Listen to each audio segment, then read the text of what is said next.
Welcome to Shaen and Meghan's Date Night. I just, yeah, that's the sign that I'm going to say this again. On some pain medication for the next few days. You know what? We missed a huge opportunity there. Why? Maybe It would have been our highest rated. Pun intended. Because I would have been high as a kite. Yeah. A 45-minute monologue for you. So I'm just throwing it to Megan. What do you think about that, Megs?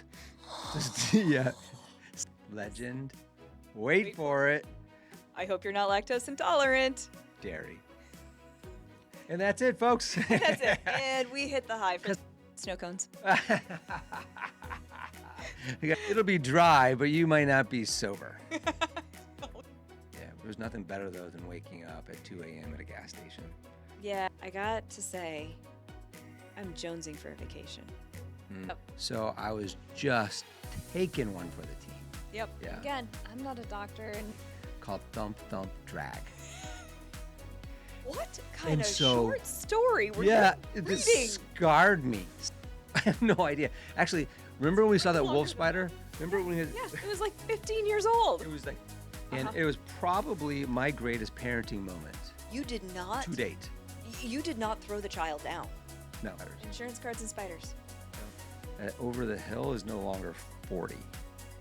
Yes, yeah. I mean, my grandparents lived through the Depression and World War II. I mean, they were the greatest generation. It's the greatest right? generation. It's the greatest generation. They truly are. Here's the thing. Those baby boomers, though, they're soft. So soft. Anyways, go ahead. If you think you're old, you're going to get old. Yeah, I always interrupt you just because I think I got these one-liners. that's a great one-liner. Yeah. Normal. Oh yeah, we never do anything embarrassing. You would. I only never- tear down my own child. Well, no, you wouldn't do that, but you would. Youngest teens. That's not Athletics bad. Anonymous. Athletics. Yeah. What else would it be? Yeah, obviously. That dad and mom, by the way, they keep taking our parking spots, just for the record. Do they? So I'm just calling him out. Yeah. By the way, we love. Oh yeah. So we put all the seats down Yeah. and roll out sleeping bags. Yeah. Greatest cross-country car. 18 hours, 55 miles an hour, maybe even 58 miles an hour, right? That's the household I grew up That in. is next level commitment to hitting your ETA. Snow cones. Yeah, I totally set that one up way better. Come on. See, that one was set up better. That one was set up really well. Welcome to the Mr. and Mrs. Inglis Podcast. I'm Megan.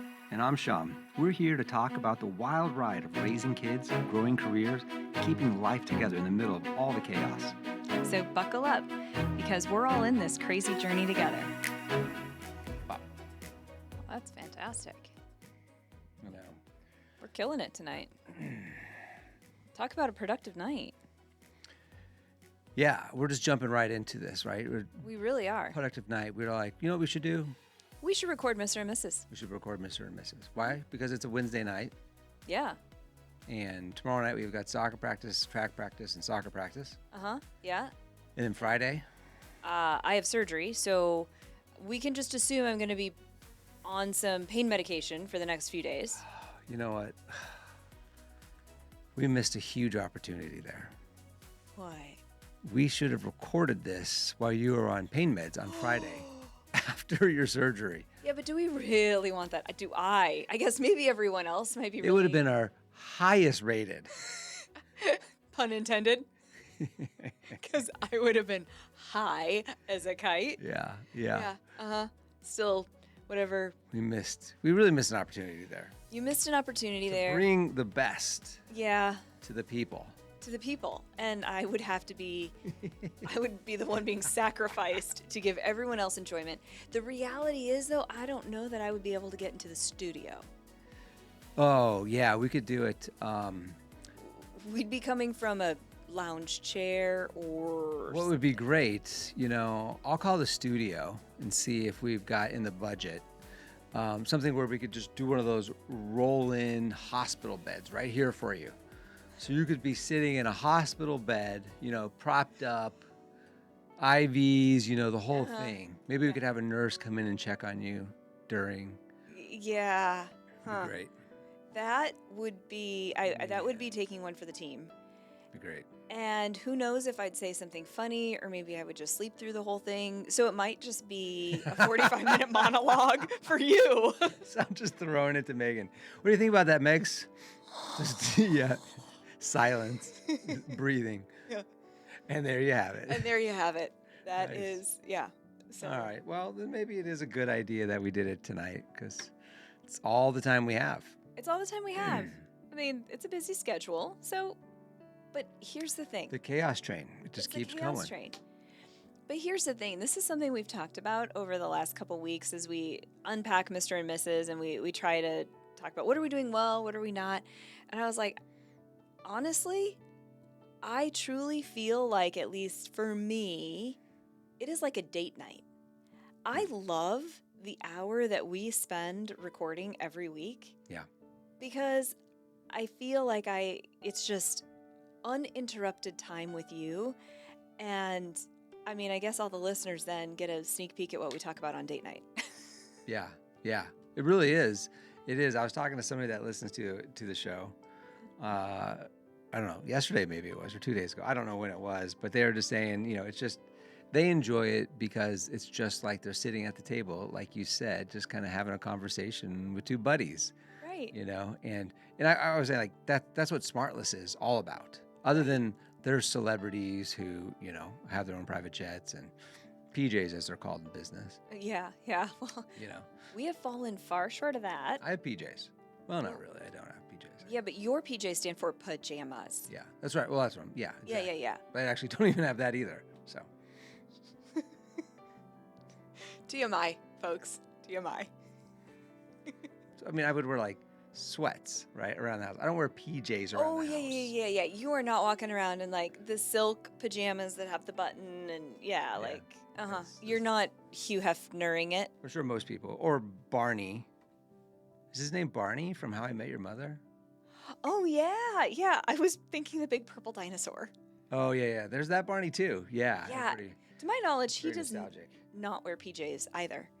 No, well, do you remember in the episode? So, if anybody ever watched How I Met Your Mother, fantastic show.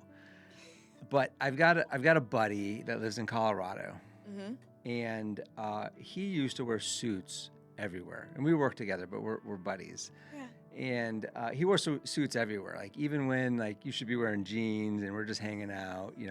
He's in a suit. So I used to always make fun of him because there was an episode on that show that Barney, who always wore suits. Yeah. They're having like a sleepover or something, and he shows up in like a silk suit, but it's like a 3-piece silk suit, 3 buttons up front, total suit, but it's made out of silk, so it was his pajamas, but still a suit. Yeah. And so that's what I picture. I always make fun of him that's what he goes to sleep in as well. That's hilarious. Yeah. I mean, Yeah. that is fantastic. He'll appreciate that. That big shout out there. Yeah, Because I still think he probably does do that. And he's Right. lying that he doesn't. clearly. And I mean, I wonder where you get those. Oh, they're probably made specifically to Okay. order. Okay. mean, Because, spoiler alert, I did not buy those for you for Valentine's Day. It's a special Clearly. guy that wants those. Yeah. You can't just go to J.C. Penney's. Mm-hmm. Pick that up. Yeah. I don't think, at least. Right. Yeah. It's legendary. Legend. Wait for it. I hope you're not lactose intolerant. Dairy. And that's it, folks. That's it. And we hit the high for Because the I episode. finished your. Snow cones. We got in earlier. That one was okay. Oh, yeah. You didn't. So now have we checked that box? We don't have to do it at the end. I don't know. I keep coming up with just fantastic little things to throw in there. You weren't ready for that one, though. I know, but I came up with it pretty quickly, Snow right? cones. Yeah. An S. Uh-huh. Yeah. That would have been a cut. You would have noticed a cut if that would have been on me. I would have been like, paper plates. Doesn't work. Doesn't start with an S, Sean. But it's the right syllables. Oh, snow cones, sandwiches, Yeah. sentences, Sentences. I missed sandcastles, Sandcastles. I got. snow cones. I didn't know it was a syllables too. All right, we're way off. Anyway, off tangent. Yeah, that's bad. back around to, yep, we're fitting this in when we have time. And you know what? I love that. It's a great way for, I feel like, to close out the day for us. I mean, it's not super late for us right now, but I'm excited to have this time to just bond with you. Yeah. We should probably also give the disclaimer to the viewers that it's a Wednesday night before your surgery, and tomorrow night you're not allowed to drink, eat till a certain time. So tonight we both decided to have a drink because this is the last night you could drink for probably a week. Probably. I mean, I don't think they really advise any type of pain medication with alcohol. I think that's a big no-no. We're doing a dry Valentine's. Yeah. Which, At least you are. I am. Yeah, I don't. You might be. You won't even know. Imbibing. I won't even know.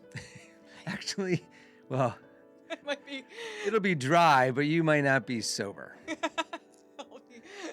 You're right. I probably won't be.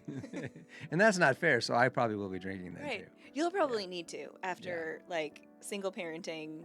Well, you're so thoughtful. You're like, Shaen, I'm not sober. I feel bad. Have a drink. Yeah. I'm popping pills. We're good. We're good. Yeah. Yeah. I'll probably just be sleeping, or at least I hope I am. Yeah. And those pills were prescribed. 100%. Should also put the disclaimer out there. I don't even do well on pain medication, so this will be interesting.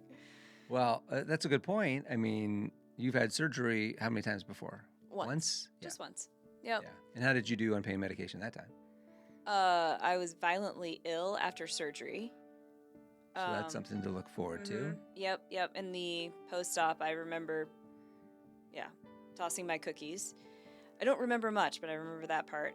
But after that, I took them once, and I was like, you know what? I don't think I need these. So I didn't take any more.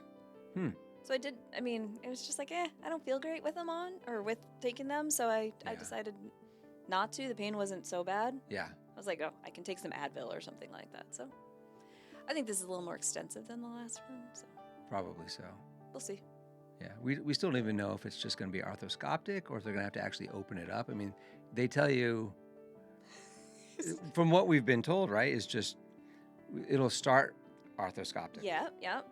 And then who knows? Who knows? And it could range from anywhere from an hour to 3. Yeah. So I won't remember any of that. Yeah. Good luck to you in the waiting room. Yeah. Hopefully you have a good book. Or you're editing this podcast. See, I'm giving him material to keep him busy and his mind off of worrying about his wife. Yeah. You'll be fine. I am a little worried how you're going to handle, coming out of it and all that kind of stuff. Because I know it wasn't a great experience the first time, even beforehand. So Yeah. I'm hopeful that everything goes well and smooth. And when you get back to the family, or at least me, you're good to go. I'm all good to go. So how many surgeries have you had? I think I've only been under twice. Oh, really? Twice. I got my tonsils out back when they took tonsils out. I don't think they do that anymore. Oh, really? Not often. I didn't know that. Yeah, they don't do it very often anymore. I got my tonsils and my adenoids out when I was younger, and then I had a small cyst on my wrist that they put me out for. Yeah. And then I've had a couple of surgeries where I wasn't totally out, where I was local anesthetic. One was the surgery that ended my quote unquote basketball career. Right. That was the last time I played basketball in college. And then what was the other one? I was trying to think. You had your kidney stones blasted. That's what it was. That's Kidney what it stones. was. I was out on that one. Yep. Oh, and in the ER, I had a horrible what was it? What did they give me? It was anti-nausea? Oh no, they gave you pain medication. Pain meds, and I did not react well to that. You did not react well. Yeah. That also made you violently ill. Yeah. Anybody that's had a kidney stone out there knows where I'm coming from here, because even the nurses there, they told you in front of you that they've had a child, naturally, and kidney stones. Yeah. And they would have 50 more kids before they'd have another kidney stone. Yeah. It is horrible. It's very painful. I've had, I don't know how many of them now. Yeah. And then I've had some, and then I had those ones blasted, which I was out for. I was totally out. So I've been under 3 times. Yeah. Mm-hmm. Yeah. It's the best, right? I mean, like when they tell you count to 10 and you count to 3 and you're gone. No. Okay. I don't recall any of that. Seriously? You've only had the one surgery though. Right. Well, so enjoy it this time. This is good. I'm going to enjoy this part. When they give you this stuff and you're looking up at them and they're like, you're going to start feeling sleepy. And by the time they get to the and whatever they're going to say next, you're gone. And that 3 seconds is incredible. Okay. And I'm sure, and not that I condone any kind of drug use or anything like that, obviously. Clearly. Nor have I really done any drugs. No. But I'm sure that is close to what people that get hooked on drugs feel like, because it's like, whoa. Really? I thought it was. Yeah. I was put under for my wisdom teeth. But again, that's a little different because they give you the gas. Well, they give you the gas and yeah. Yeah. Yeah, and you're totally out for it. Maybe I was out for my wisdom teeth too. I think I know I was out for my wisdom teeth. Well, this goes back to last week's. I got a terrible memory. I don't even remember. You remember more of the surgeries than I've had, than I do. Well, I am scarred by your kidney stones because they told me that you were all good and that I should go pull the car around. And then the next thing I know, the nurse is running out into the parking lot, like waving her arms, telling me to stop and to come back in.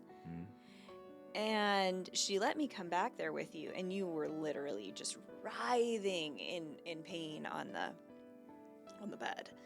And so we needed to get your pain under control before we could let you go. Well, the issue with that was they blast the stones because they're too big to pass, which is not a good thing. Right. So they blast them into smaller pieces, and there's the chance.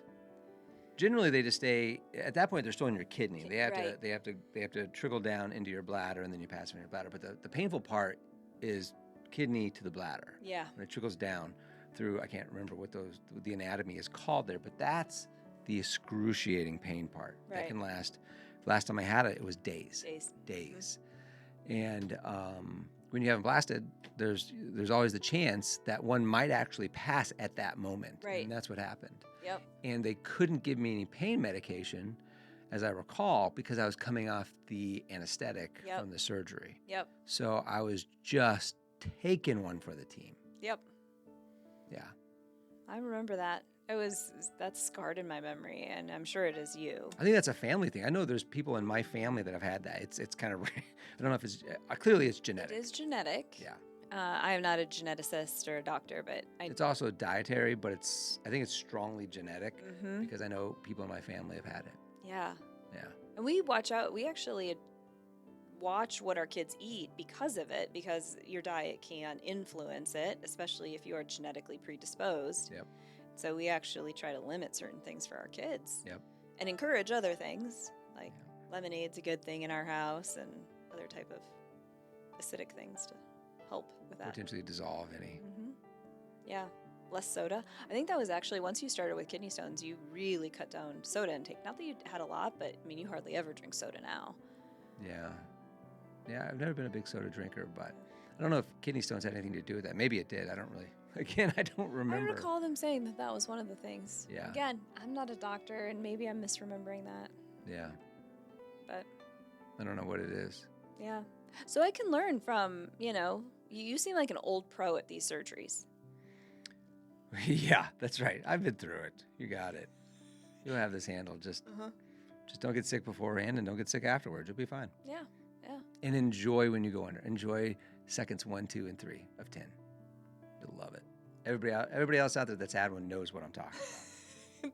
You're like, this is the deepest. You had a really bad reaction though beforehand, so that's why you didn't remember. So I'm hoping this time's better. Yeah. I just want it done.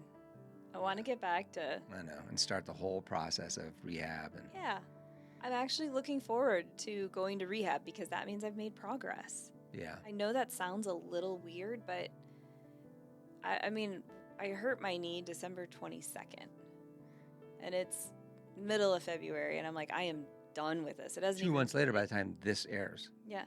Full 2 months. Full 2 months, and it's just a hindrance. And I'm like, I just want to get back to regular life. So. Yeah, I feel bad for you. This is the next step. You know what's funny though? It makes me think of this. So when I was a kid, I don't remember what grade it was. Maybe 3rd grade, something like that. 4th grade, 5th grade, somewhere in there. I moved from upstairs bedroom to make room for one of my younger sisters. Yeah. To the basement bedroom where I was at till I left the house at 18.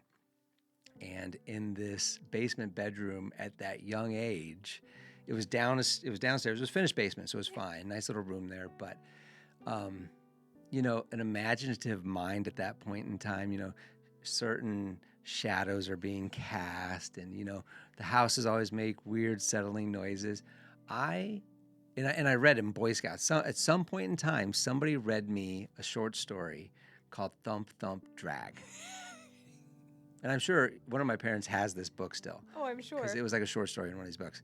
Anyways, long story short, it scared the heck out of me because it was a story of a person that apparently lost both legs.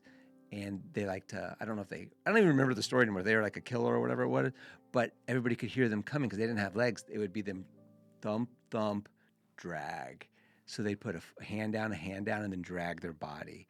What kind of short story were you reading? This scarred me. Not that I heard it, but I always thought I was going to see the shadow because I could see the shadows come down the stairs before they got to my door. And so similarly, the noise that your brace makes, it's not a thump, thump, drag, but it's definitely, I can hear you coming.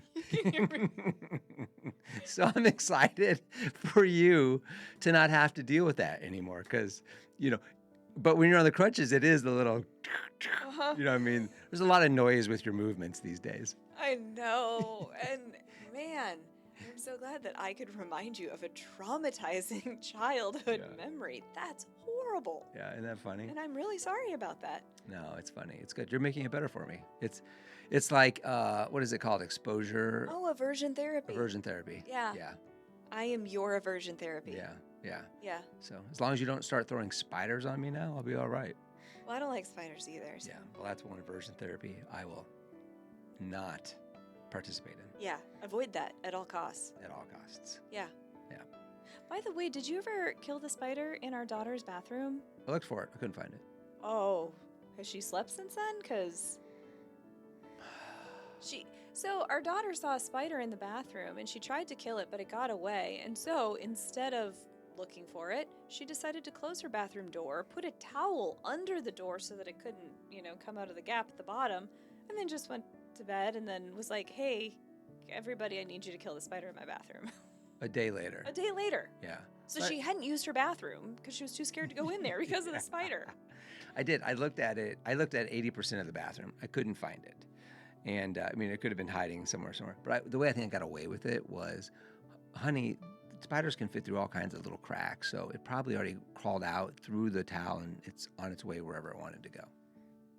And so I don't think she thinks it's in there anymore. Oh, okay. So now it's just like in her bedroom. Plus, I told her that spiders have a lifespan of 24 hours. You lied to her. Well, I told her, I said, I wasn't sure if that was quite true. Mm-hmm. But I'd get back to her on it. Okay, so what is the life expectancy of a spider? I'm gonna say it is 17 days. I have no idea. Actually, remember when we saw that wolf spider? Remember when it was like 15 years old. It was like 2 or 3 years old though to get that big. Yeah. We were playing in Colorado. Our youngest was a baby, so it was 10 years ago. And we were playing in the backyard, barefoot, Colorado, and I thought there was a blade of grass tickling my foot. I looked down. There was a massive. Hairy, wolf spider. Size of my fist. I mean, it was huge. It was massive. Yeah, just put your fingers together with your two thumbs and your two pointer fingers together, makes a circle. Yeah. That's how big it was. On my bare foot. Yep. And it was probably my greatest parenting moment. You did not? To date. You did not throw the child down. No. And the reason we bring this up because if there's one thing I can't deal with, it's spiders. And I've learned to deal with the smaller ones now because I'm dad. Yeah. I gotta kill them. Yeah. I don't like it. I hate spiders. They're creepy crawly, and that huge stinking thing was on my foot. My bare foot. Your bare foot. I was cooking dinner, and I heard high-pitched screaming. I assumed it was in our neighbor's yard. Like, oh, I wonder what is going on at our neighbor's house. And I go outside, and you're holding our youngest. And I was, 20, 30 feet away from you, and I could see it. Yeah.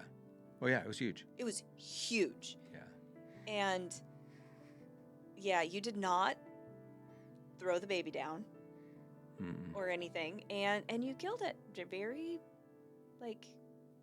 you're very calm about it, but you probably still have nightmares. I slid my foot out from it and I slid my foot.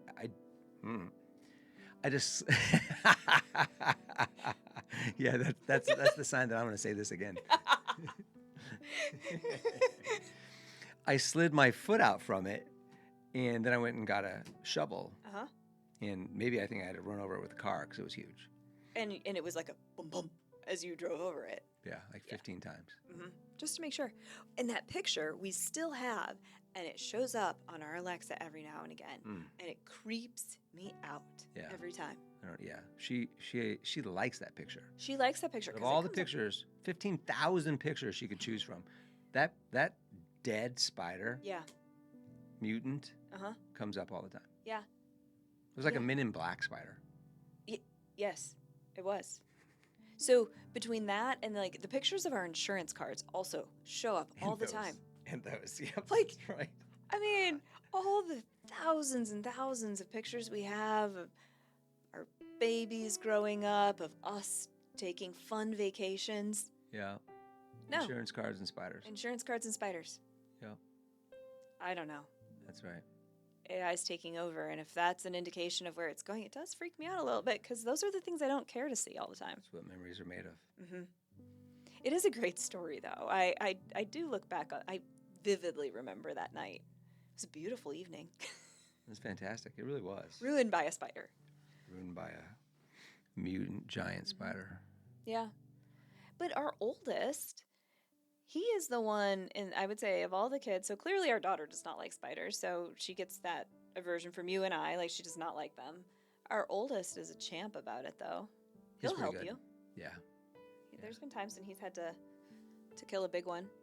Yeah, he steps up. He does a really good job. He's getting old, and he's getting older, and he's starting to take on some of those responsibilities. He does. He wears the big. He likes brother. it. Yeah, he wears that big brother robe really well. Yeah, he does. Yeah, he does. Just like our daughter wears the princess robe pretty well, and she's total diva. And I think she's more of a diva, I would say, than princess. Would you? You're right. Yeah, she's a diva. Yeah.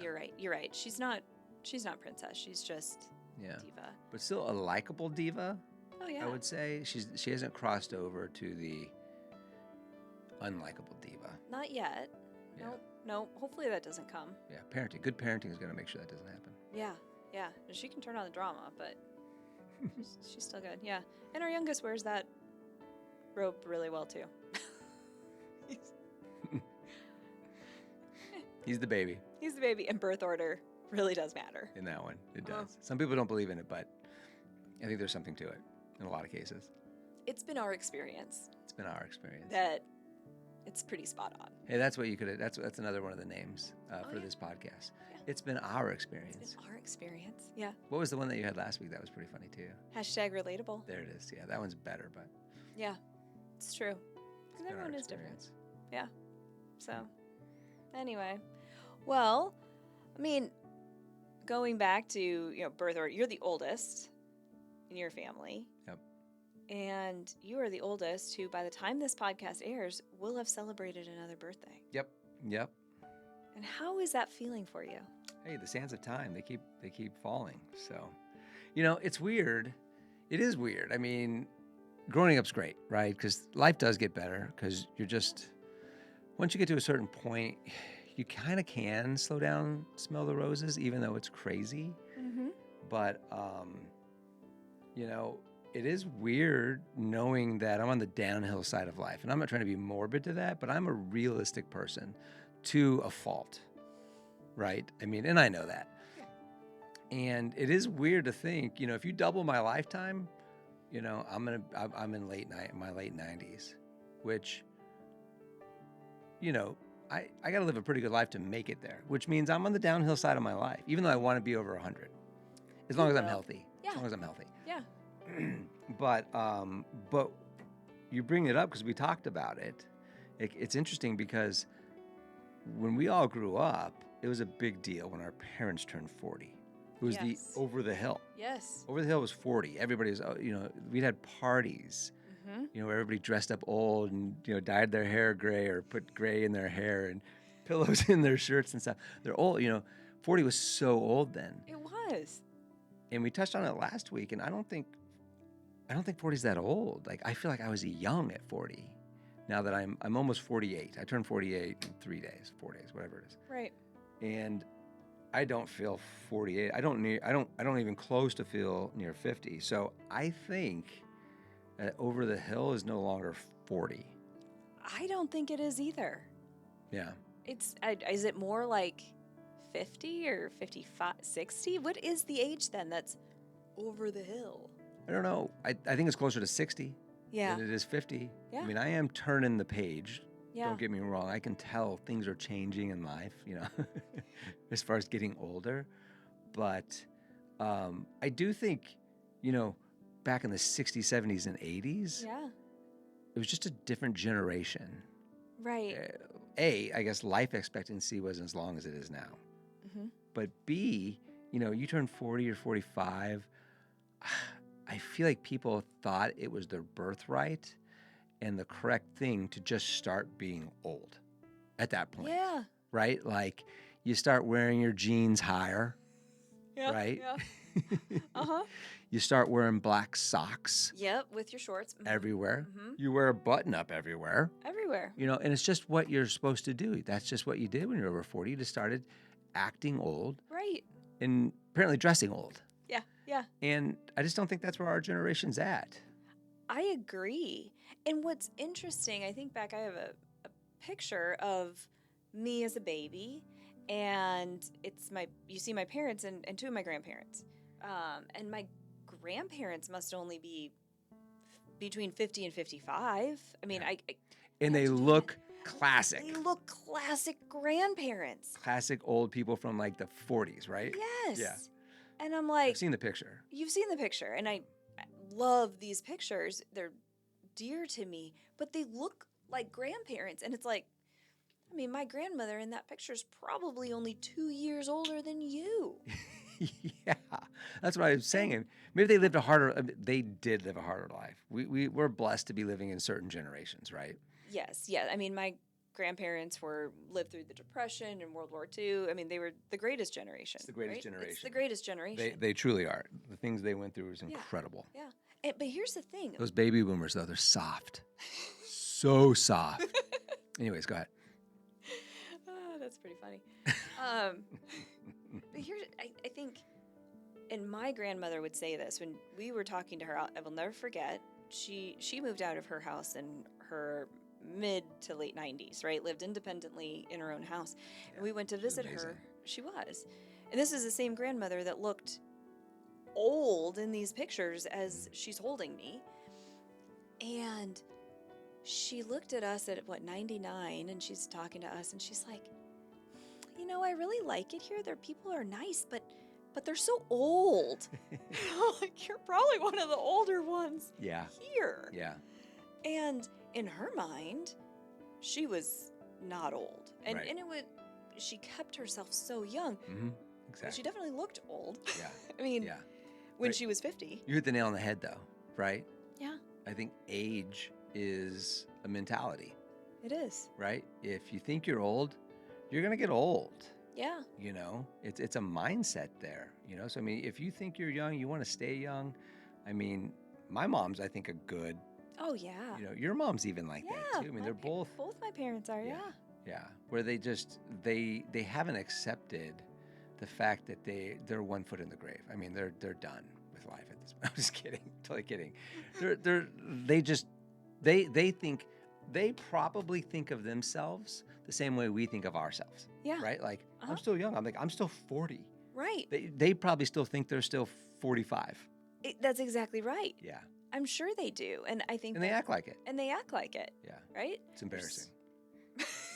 I'm sorry. I don't know why. I always interrupt you just because I think I got these one-liners. That's a great one-liner. Yeah. Yeah. Dun-dun-dun. But it gives us a good blueprint for how to be, because we see them as so active and vibrant, and I mean, they're still doing fun stuff with their friends, maybe silly stuff with their friends that would embarrass us if we were there, because of course that is every parent's right to embarrass their child, but it's a great blueprint. Yeah. Although I did tell my dad, total tangent, but I did tell my dad at one point, he was being really silly and trying to embarrass me. I was probably 20, 21. I was like, Dad, when are you going to realize that you're actually not embarrassing me? You're just embarrassing yourself right now. Yeah, he was just being funny, but he's just living his life. Yeah. When you said that, that makes me think of, like, we say the same things to our kids. Oh, yeah. Like, you're so embarrassed by us right now, but you're actually the one that's being embarrassing. Yeah. You know? I know. Like, It's like we're just passing through this life slowly but surely, and everybody on both sides of us, they're just acting crazy and embarrassing while we're just totally natural, normal. oh, yeah. We never do anything embarrassing. Try not to. We try not to. Yeah. Maybe, no, we don't. No, we're above doing embarrassing things. There was a time maybe on the soccer sidelines that I might have done some embarrassing things that I've grown through. You've grown through. And we still see it, though, a lot on the especially on the soccer sidelines. I don't know if because people are outside, they think, hey, I can just say whatever. I mean, we have, there is one parent we hear him in the big stands at the stadiums. This is on the high school team. High school team, yeah. Yeah. And, but I think, well, everybody's kind of grown through that, right? yeah. And I think for me, as I've watched some of the dads that are more tough and loud and obnoxious on the sidelines, which included me early on. Mm-hmm. And I don't get me wrong, you can still get under my skin now too if a ref's bad and it's not being safe for the kids. But I think a lot of these dads were probably very competitive when they were younger, right? Mm-hmm. They were probably athletic. They probably competed at a high level. Yep. Maybe some of them played college, whatever it might be, right? But they were competitive. Correct, yeah. They played sports at a competitive level. And I hate saying that because sometimes, people are like, oh, I played high school. And it's like, high school? Okay, like when you played, at least you played college, like, that counts for something. But anyways, that's a little thing I have. But they're the ones that are generally yelling on the sideline, Mm-hmm. right? And it's because they know, and it's just, for me, it's like you've got that competitive juice. And by the time you're 40 and you got these young kids that are out there doing their thing too, you don't really have that, athletic outlet anymore Right. to get that testosterone out, right? So it's like, yeah, I can yell now. This is good. Like, come on. Like, and I think that's where it comes from a little bit, Mm-hmm. right? And then it does kind of, if your kid's good, then start having expectations, start forming expectations of them Mm-hmm. to continue that, right? So, I mean, yeah, I was bad for a while on that, but I've learned to get through that because it only hurts the kids, and like when the refs get mad at the parents, it only hurts the kids. Yeah. But to your point, we got this guy at the high school games that's just yelling. And everybody else has already matured through this, is kind of my Yes. point, right? 100%. Yeah, by the time your kid reaches high school, most parents have grown through this Right. and already learned and been counseled by the coaches. Like, That's 'cause never happened. coaches, no, not one-on-one. I'm To just me. saying. Oh, yeah. Coaches, As a group. coaches will tell you, stop. And then also in high school, it gets important because if you have college scouts at the game, they actually do focus on the parents and, Yeah. how that reflects on the kids. So I think by the time your kid's in high school, you're pretty buttoned up and you're cheering appropriately. But man, this There's two dads. They sit next to each other because birds of a feather, man. mhm. Come on, guys. Yeah. I mean, constantly. Pass the ball, Messi. Yeah, and it's I mean, and they're, go ahead, you're going to say it. yeah, it's degrading to other players. I would say even at your loudest on the sidelines, I only yell at my own kid. you would only yell at your own kid. Yeah. You would I only never- tear down my own child. Well, no, you wouldn't do that, but you would coach your own child or speak, Yeah. I'm positive to everybody else. If somebody else's kid did what my kid did, I would be like, well done, way to go. Don't Yes. worry about it, buddy, if it was even close to a mess up. right. No shake worries it at all. off, learn from it, Yeah. so positive. It's only your own kid. What this particular, or these two dads, like, they're saying bad things about other parents. people's kids. Yeah, or other kids. And I mean, you were at a game and like all the other parents are just staring at this one parent. Yeah. Awkward. Yeah. It's like they have the plague. Nobody's sitting within 20 feet of them. Unlike, I did put an Instagram post up just last night, I think it was, Yes. where we were like the only ones it was so cold, we were like the only ones I thought it was funny. But generally there are other parents there and we're sitting in them. But in this other one, there's a lot of people there, but nobody was within 20 feet of them. It was like they had the plague and they're just, and then, to your point, people are looking at them. People are actually jawing with them a little bit and they're jawing back. I mean, at some point you just got to mature out of that. Yeah. And I mean, it kind of reaches the point where it's like, do we let the coach know? Like, can the coach hear this? Because I mean, thank goodness he wasn't tearing down our kid. Otherwise, I may have had a more emotionally strong reaction. But like, it could be my kid. It could be my kid in the next game. Yeah. And that's when I would. Say that's just not. That's where I don't know if I've got the self-control. If he were to be saying that to my kid, maybe I should be standing up for other people's kids too. But because they're crossing a line. Yeah, I agree. They need to join that AA for dads that have grown. Like, there's a couple of dads on, our youngest teams. Athletics like Anonymous. Athletics. Yeah. What else would it be? Yeah, obviously. Yeah. But I know there's a couple of dads on the other team. One in particular that I know that, for a while there, he and I were like the two yellers at our son. Yes. If we felt they were, even if they're 6 out of 10 performance on that day, we'd be like, come on, you got to get there. And like, the truth about these kids is they're up and down. It's until you get to even when you get to a certain age, you're still going to have good and bad days, unfortunately. But he's turned it around completely. Yeah. He doesn't say hardly anything on the fields now. No. He's just so positive and good guy. And he was competitive too when he was younger. It was nice. It was nice spending more time with him when they were at the house here. Yeah. Yeah. You guys have a lot in common, I think. And yeah, I'll never forget what he said. He's like, well, I think his wife probably said something to him. Actually, he said that she did. He's like, and then I kind of realized it wasn't actually helping my kid, and it was only hurting him. And it's like, because as a parent, it's coming from a good place. Yeah. When you do it, it really is, and I truly believe that. To a point. You only want what's best for your kid. Yeah, that's true. And so it all stems from a really good place. But then when you realize that's not achieving what I want it to achieve, it's like, okay, I gotta. It's just when it rolls downhill too far, right? It started in a good place, and then it ended up probably in a bad place. Yeah. Sadly. But, yeah. That dad and mom, by the way, they keep taking our parking spots, just for the record. Do they? Yeah. I told him I was going to mention it on the podcast. Oh, okay. Well, they keep taking our spots. So I'm just calling him out. Yeah. By the way, we love this family. They're fantastic. Yeah. No, they're great. They really are. So we are blessed that our kids, aside from the other two that we were talking about in the big stands on the high school team, they're really surrounded by really good kids and families. Yeah. Well, the club teams, right? The club teams. High school teams, it's just a lot of those players aren't playing at the same level that the club kids play at. Yeah. So they don't even know soccer. I mean, some of the things they say is just, it's embarrassing that it comes out of their mouth, but they don't know the game. Yeah.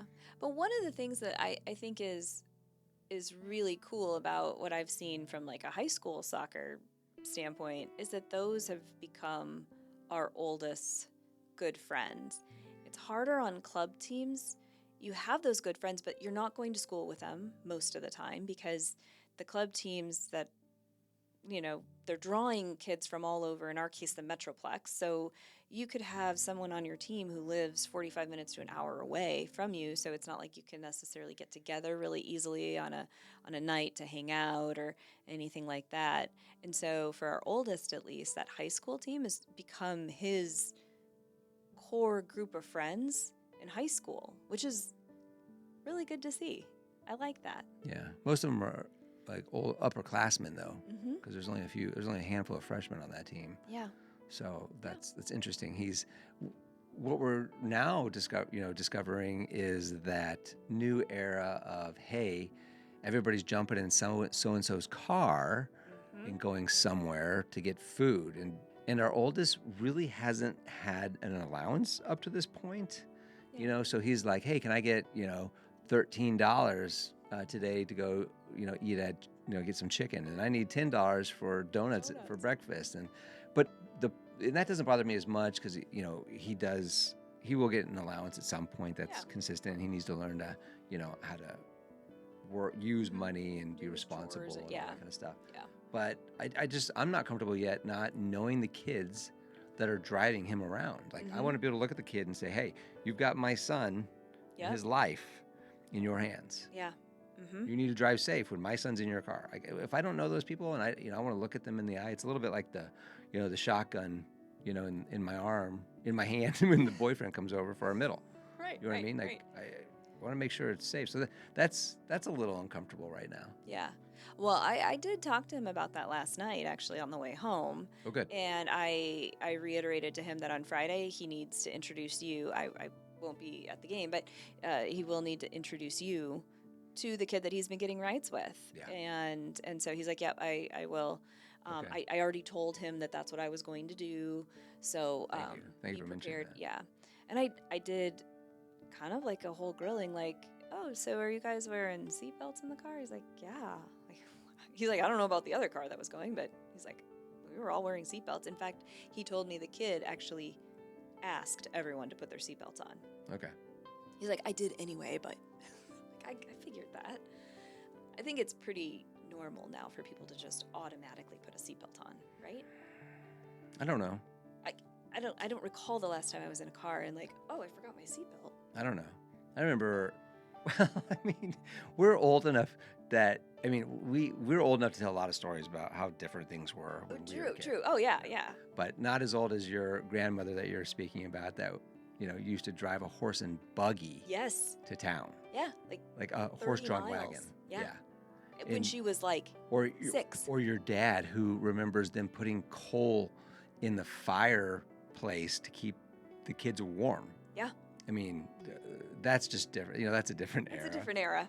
Yeah. But what was I going to talk about there though? The What we seatbelts. did differently? Oh yeah, but we didn't have shoulder strap seatbelts, so we had it Not really in the back hard. seat. Yeah, not in the back seat. Yeah. Yeah. And I don't even know if maybe it was a law. I think it became a law while we were children that we had to wear it because we would take cross country vacations in a station wagon, and those were the best because I'd roll out my sleeping bag. Oh, yeah. So we put all the seats down. Yeah. And roll out sleeping bags. Yeah. Greatest cross country car. 18 hours, 55 miles an hour, maybe even 58 miles an hour, right? Yeah. Just living the dream. Mm-hmm. But we can't do that now. No.